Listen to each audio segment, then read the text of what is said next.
Salut à tous et bienvenue. Aujourd'hui, on va faire le tour de l'actualité japonaise.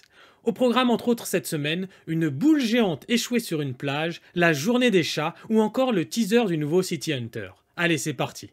On commence par cette news qui a été reprise par les médias du monde entier. Une mystérieuse boule géante s'est échouée sur une plage d'Amamatsu dans la préfecture de Shizuoka. Il arrive parfois au Japon que des restes explosifs datant de la Seconde Guerre mondiale soient découverts, comme ici par exemple dans le cas d'objets métalliques ronds, ça aurait pu être une mine navale rouillée. Et c'est pour ça que dans un premier temps, la police a cru à un engin dangereux et a dépêché une équipe de déminage. Mais après avoir examiné la boule, ils ont vite conclu qu'elle n'était pas dangereuse. Alors, c'est pas les Saiyans qui débarquent sur Terre, oui je dis ça parce que on a lu beaucoup de choses dans les médias et sur internet, comme quoi c'était un ovni ou encore une boule d'espionnage envoyée par la Chine. En vérité, très vite, les experts japonais ont conclu qu'il s'agissait très probablement d'une bouée métallique couramment utilisée pour la pêche au payao à Kagoshima et à Okinawa. D'ailleurs, la boule a tout simplement été traitée par les autorités japonaises comme tous les autres déchets qui s'échouent régulièrement sur les plages, et elle a été enlevée et transportée par un camion d'une entreprise de gestion de déchets. On enchaîne avec une news qui devrait faire plaisir à tous les touristes qui n'ont pas pu venir au Japon pendant la pandémie.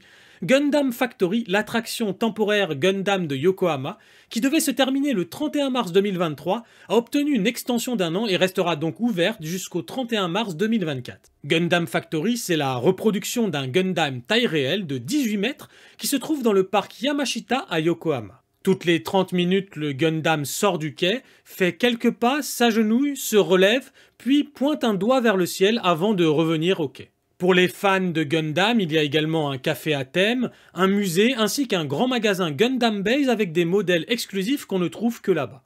Le prix de l'entrée est de 1650 yens, soit environ 12 €, et si jamais vous souhaitez monter au sommet du dock, ça coûte 3300 yens, soit environ 23 €. Par contre, avec le retour des touristes au Japon, je vous conseille très fortement d'acheter vos billets à l'avance. Ils sont vendus 15 jours à l'avance, et pour ceux qui sont intéressés, je vous mets le lien dans la description. Une autre news qui va faire plaisir aux touristes, un nouveau Game Center de Namco Bandai ouvrira ses portes le 1er mars à Akihabara. Il remplace la salle d'arcade Sega 4, devenue par la suite Gigo 4, qui avait fermé définitivement après l'expiration de son bail. C'était une salle emblématique puisque c'est la première chose qu'on voit lorsqu'on sort de la station. Dans ce nouveau bâtiment Namco Akihabara, on y trouvera des jeux d'arcade, des UFO Catchers, vous savez, les espèces de jeux à pinces, ainsi que des espaces de jeux de cartes, gachapon et Ichiban Kuji. Alors j'ai vu beaucoup de monde qui regrette le passage du rouge au blanc, mais personnellement je trouve ça plutôt bien parce que, on va pas se mentir, les salles d'arcade Sega c'est fini. Gigo et son logo dégueulasse là, ça ressemble plus à une version Wish de Sega qu'autre chose.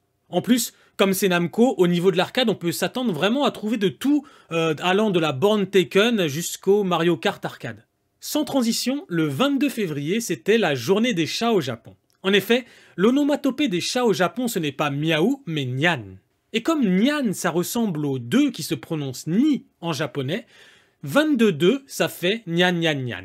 Et donc, pour cette journée du chat, les couples et les amoureux des chats sont allés prier pour leurs amours au sanctuaire Imado dans le quartier d'Asakusa à Tokyo. C'est un sanctuaire qui abrite de nombreuses poteries de chats et qui prétend être à l'origine du Manekineko, le chat porte-bonheur japonais. Selon la légende, il y avait une vieille femme et son chat qui vivaient autrefois ensemble à Asakusa. Malheureusement, étant trop pauvre pour prendre soin de son chat, elle a dû se résigner à le vendre. Le jour où elle a vendu son chat, il lui est apparu en rêve et lui a demandé de créer une statuette à son image pour lui permettre de trouver le bonheur. La vieille dame a obéi à la demande de son chat et a vendu sa première statuette, puis une deuxième, puis une troisième jusqu'à ce que son petit commerce commence à connaître un grand succès. Cela a permis à la vieille dame de sortir de la pauvreté et c'est comme ça que le Manekineko a vu le jour. Et maintenant, on passe à l'actu ciné, série, manga. On commence avec la disparition de Leiji Matsumoto, la légende du manga japonais, qui est décédé le 13 février 2023 à Tokyo des suites d'une insuffisance cardiaque. Il laisse derrière lui une œuvre monumentale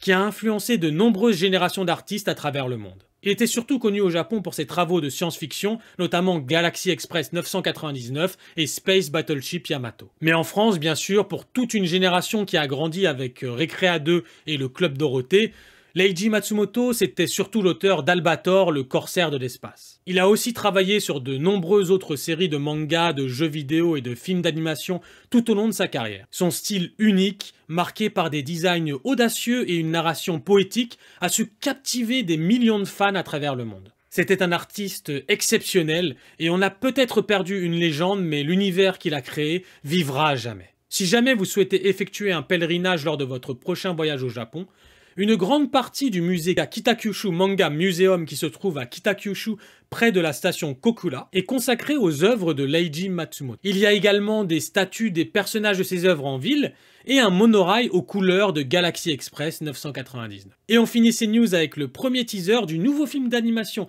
City Hunter qui sortira à l'automne 2023 au cinéma au Japon. Alors, on ne connaît pas encore l'histoire, mais le titre City Hunter Angel Dust fait évidemment référence à l'Union Théope. L'Union Théope, c'est l'organisation dirigée par le père adoptif de Ryo, Shin Kaibara, qui est responsable de la mort de Makimura, le frère de Kaori. Je pense qu'on est beaucoup à espérer que le film adapte l'arc de Shin Kaibara, qui est le meilleur arc du manga, et qui n'a jamais été adapté en animé. J'espère aussi que le film aura un peu plus de budget que Shinjuku Private Eyes, le précédent film, qui avait des passages à l'animation pas toujours très bien finis et avec des arrière-plans parfois vides. En tout cas, quoi qu'il en soit, évidemment, je serai dans la salle Day One. J'ai d'ailleurs déjà mon ticket de cinéma que j'ai reçu avec ce stand en acrylique qui représente l'affiche du film. Voilà, c'est tout pour aujourd'hui. Si jamais vous avez aimé cette vidéo, n'hésitez pas à vous abonner à la chaîne et à laisser un petit pouce bleu, ça m'aidera énormément pour faire connaître la chaîne.